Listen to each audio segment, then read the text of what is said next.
Sonia, c'est-à-dire que depuis plus de 40 ans aujourd'hui, on dénigre tout ce qui fait la France. Les élites, en fait, travaillent contre la France et non pas pour la France.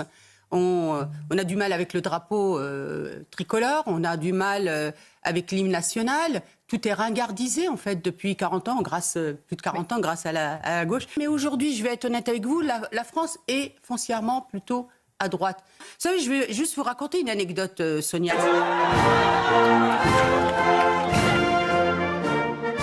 Moi, je suis d'origine marocaine, comme vous le savez. Et je me souviens, il y a quelques années, j'avais été à un mariage marocain. Et à la fin de ce mariage, à un moment, les gens sortent le drapeau marocain, chantent l'hymne national, mais avec une ferveur et avec les larmes aux yeux. Et je les ai regardés, je me suis dit, mais je vais le dire, hein, souvent c'est moi qui défends plus la France que des Français eux-mêmes.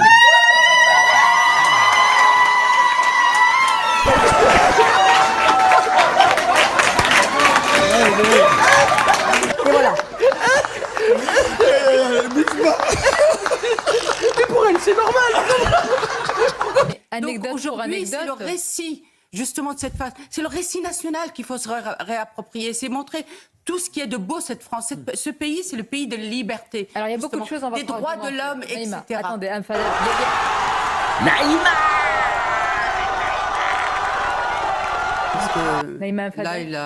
Parce qu'il a une carte de séjour qui doit être renouvelée d'ailleurs.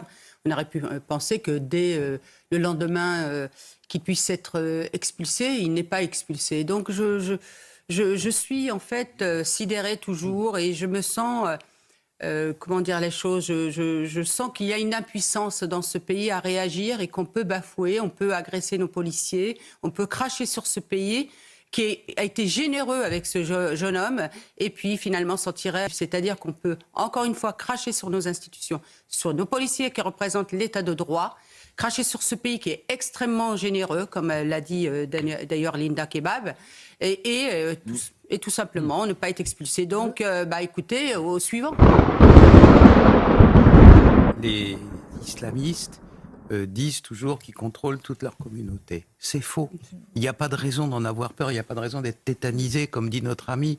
On sait, depuis après les attentats du 13 novembre, un numéro vert a été ouvert, où on pouvait appeler pour dire « mon mari se radicalise, j'ai peur, etc., dans ma famille, etc. » Il y a eu des quantités d'appels énormes. Tout ça était confidentiel, mais on le sait quand même. Hein. Et donc, les quantités d'appels, à 99%, émanaient de femmes musulmanes qui détestaient l'islam militant.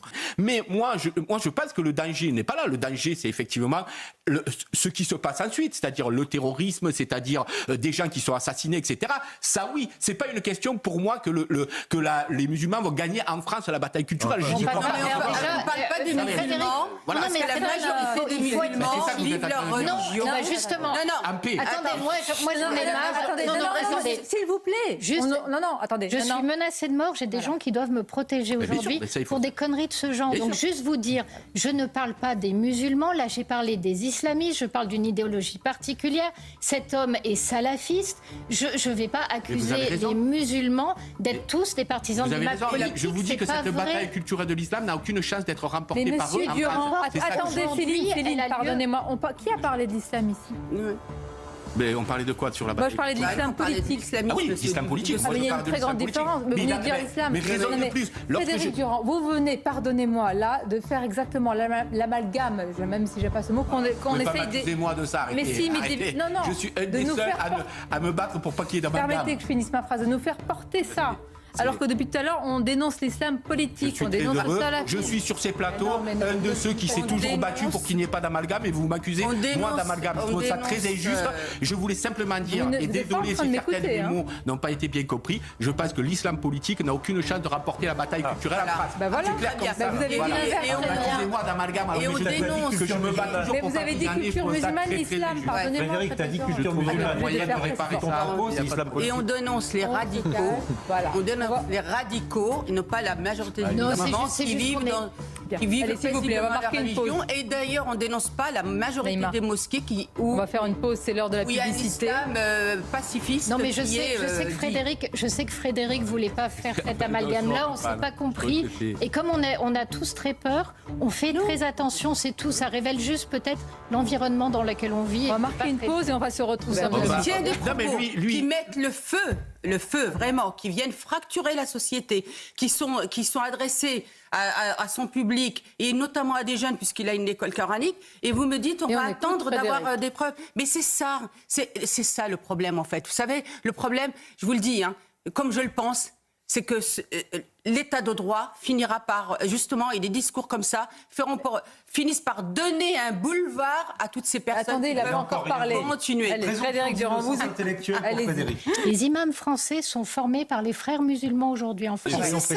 Et c'est ça le drame de ce pays. C'est-à-dire qu'on déconstruit, on voit qu'on n'aime pas ce pays, l'élite n'aime pas ce pays, clairement. On déconstruit tout, on a le wokisme qui a colonisé tous les esprits, et je dirais même qui a colonisé une partie de l'esprit. Parce qu'aujourd'hui, ce que porte l'islam politique n'est pas une culture incarnée. D'ailleurs, vous le voyez, vous avez par exemple beaucoup de gens qui disent « Mais attendez, les cultures, la tradition marocaine, c'est absolument pas ce qui nous vient de ce Moyen-Orient, c'est absolument pas cette tradition frériste ou salafiste. » Il y a un berceau pour que cet imam puisse prêcher, c'est l'association de gestion qui l'a recruté. Cette association de gestion ne peut pas ignorer qui il est. Il le porte dans ses vêtements, il le porte dans ses prêches, il le porte dans son positionnement. Or, curieusement, l'association de gestion n'est jamais inquiétée